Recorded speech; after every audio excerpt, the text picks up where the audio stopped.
Alright, I'll admit, I'm not too attached to the original Disney animated Mulan. It's just not one of the Disney animated movies I grew up with. Last night I watched it in its entirety for the first time, possibly in my whole life. I mean, I know I've seen bits and pieces of it here and there, but I don't know if I've ever watched it all the way through until last night. So now, once again, Disney has decided to make a live-action remake of one of their animated classics. It was gonna get a theatrical release, but due to the pandemic, it's now on Disney+.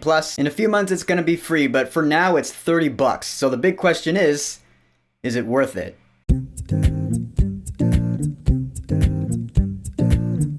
Mulan. So Mulan is, yet again, another live-action Disney remake of one of their animated classics, like I said. It takes place a long time ago in China. They're being invaded, so the emperor is like, okay, one man from every family must join the army to fight. In Mulan's family, there are no sons. Her dad is kind of crippled, but she's strong, she's empowered, so she's like, I'm gonna take your place, dad. So she disguises herself as a boy and joins the Chinese militia, and now we got our movie. That is, once again, just not as good as the original. And even after watching the original, I was like, it's alright. There were actually some things I didn't like, I'm not gonna lie. Like the villain I felt was weak, the romance I felt was forced, both of which ring true here as well. But the biggest flaw in this movie is, unfortunately, the main girl, the girl who plays Mulan. Because she has no personality. I'm sure every review is going to say that because it's really obvious. She manages to emote a couple of times throughout the film. Other than that though, she just has no emotions at all. Ever. And that's a huge bummer. At first it didn't bother me because I did appreciate how seriously this movie was taking the story. Because the story is, a war story. China's being invaded, we gotta get serious, we gotta prepare for war. So I like that this movie took that more seriously than the lighthearted nature of the original animation did. But what this movie failed to do was find the balance. The balance between the serious nature of the story and the fun. War stories are allowed to be fun, at least when they're in a movie. Lord of the Rings had some wars in it and is fun as hell to watch. But eventually towards the end of this movie, the lack of personality in the main character did start to weigh it down. And while she's in this camp, she makes this really good friend character who ends up being a love interest, and like I said, it felt forced. But at least he had personality. In fact, so did the other friend characters that she made in the camp. Because, like in the original, in order to fit in as a boy among all these boy soldiers, she has to act like a boy, and these boys are really immature. They mess around, they laugh a lot. So the weird thing is she never made an attempt, at least it never looked like she made an attempt to join in that kind of fun, because she had no personality, so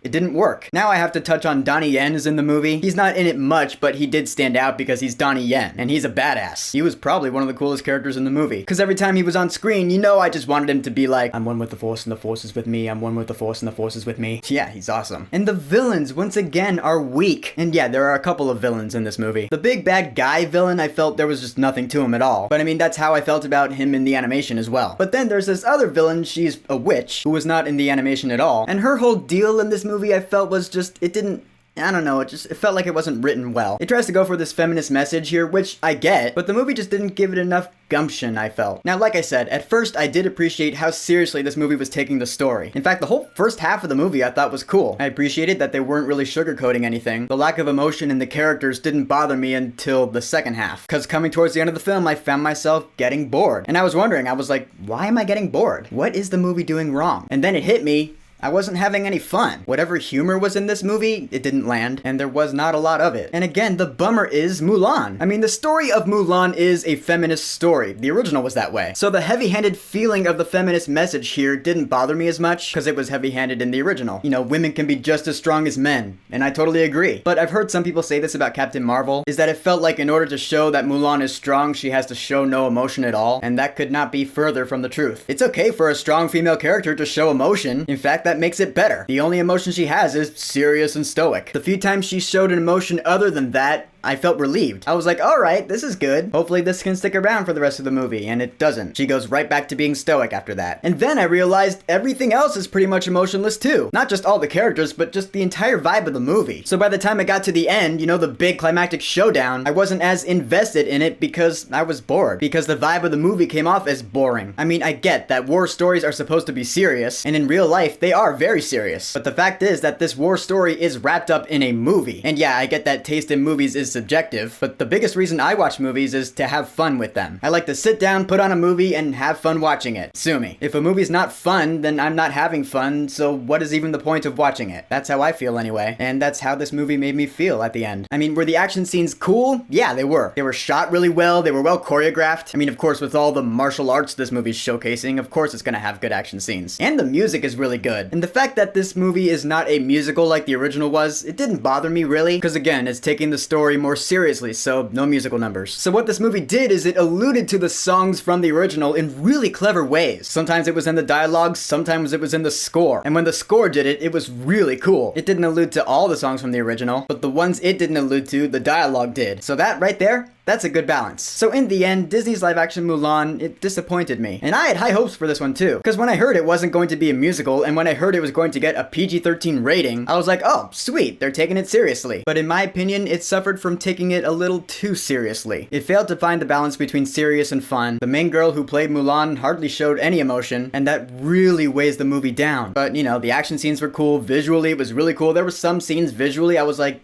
that's really cool looking. And the music was really good. So to answer the question, is this movie worth 30 bucks?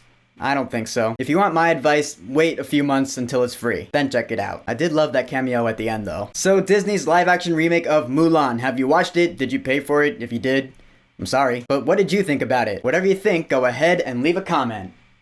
And don't forget to subscribe.